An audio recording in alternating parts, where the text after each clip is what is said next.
Hi everybody, and welcome to another 180 Markets weekly wrap on a very strong Friday morning. And the reason for this strength is the big economic news of the week is the 50 basis point rate cut by the US Federal Reserve.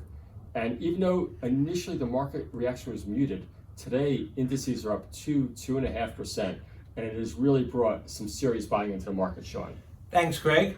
Things are feeling good out there again, but as we've seen recently, just when things feel good, they can turn down. Hopefully, not this time. We have had a strong week, a lot of movers and a lot of capital raisers. The smaller market cap stocks aren't moving as well.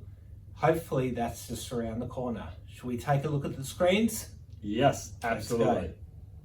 Grand sale, Grand sale. There Where? is a grand sale at 180 Markets. Placements galore. Let's start with NTU. They raised $40 million at 1.9 cents through the boys at Petra. 3DA hit the market, going for $20 million, a very small discount there.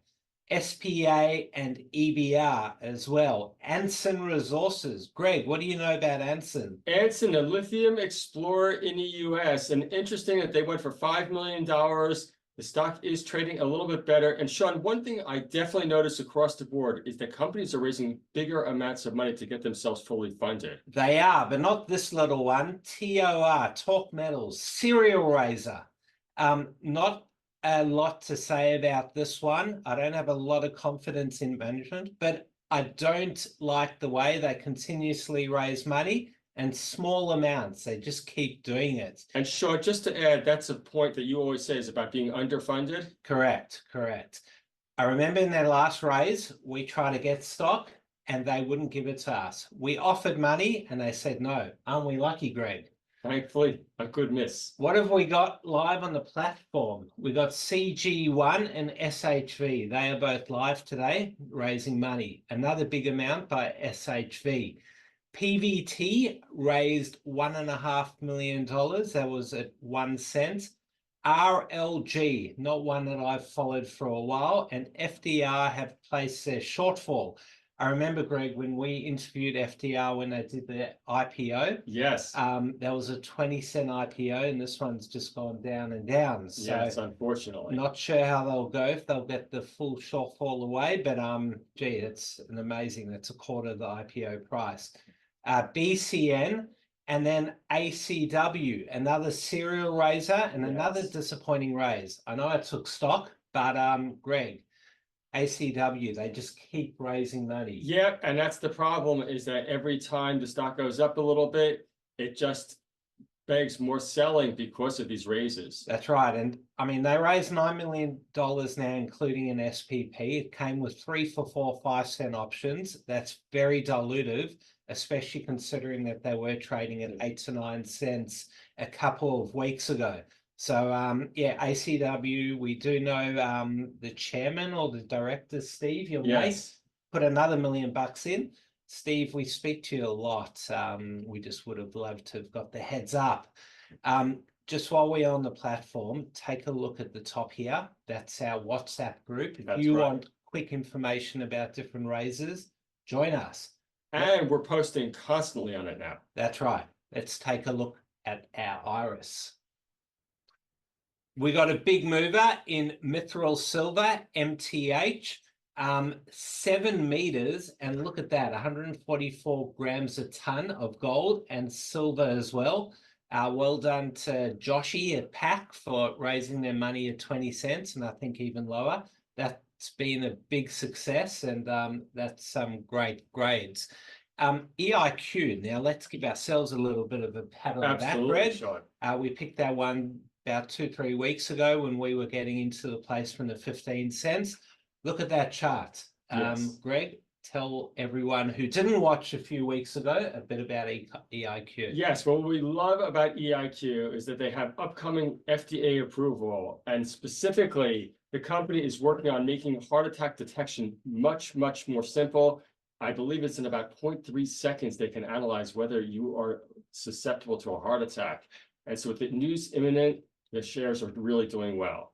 Awesome, and that's what we love about biotechs. If it can save people's lives and help people, And make us some money. and make us some money, that's you just get the double.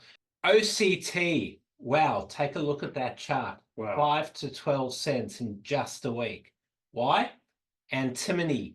They released some high-grade antimony at their yellow long discovery prospect. Now, had they made this announcement 2-3 months ago, I don't know if anyone would have read it. Nope. I don't know if the share price would have moved.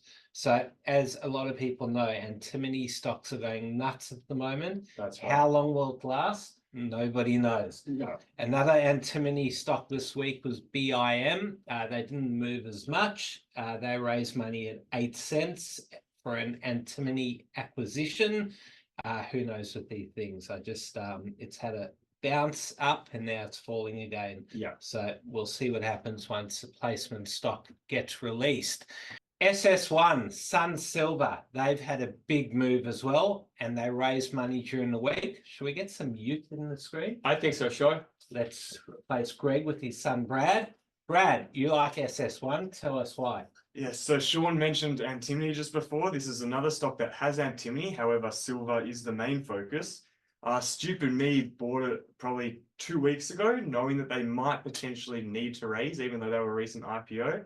However, once I did see they halted and I saw the term sheet, it probably did give me a bit of comfort, knowing that we're buying the bullet now and it could actually accelerate the company for growth. They're doing a large drilling campaign at the moment. I think it's 7,500 meters, and hopefully there'll be some assays soon. Now, guys, we've taken a bet, Brad and I. I reckon at the end of this financial year, the stock will be quite a bit lower. Brad reckons higher. We've got a bet on the board. I'm saying it'll be below 50 cents. I think it's a big ramp. I am not as confident as Brad, but I think one of us will be right. Brad, now your dad told me to mention STN and put you on the spot. Tell us about Saturn.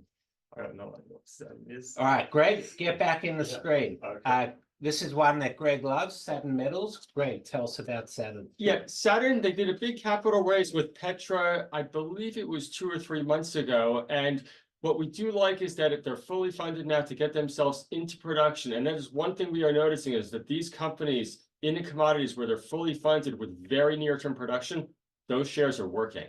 OPT, another one. Look at that. That has had a massive run. What price did they raise money at? I believe it was in around 48 or 50 cents a share, again, being fully funded now. Greg, massively important. Did you take any in the placement? I did take some and I bought some more afterwards. Why didn't you tell me about it, Greg? I need a winner too. There are a lot of movers like this, and it's great to see. Hopefully it keeps on going. Big weekend of footy, 2 preliminary finals. Greg, what's your plan for the weekend? It's not watching footy, I can tell you that. Well, Our team's out. That's what I'm looking forward to. Have a great weekend, everyone, and let's hope the market continues. Absolutely.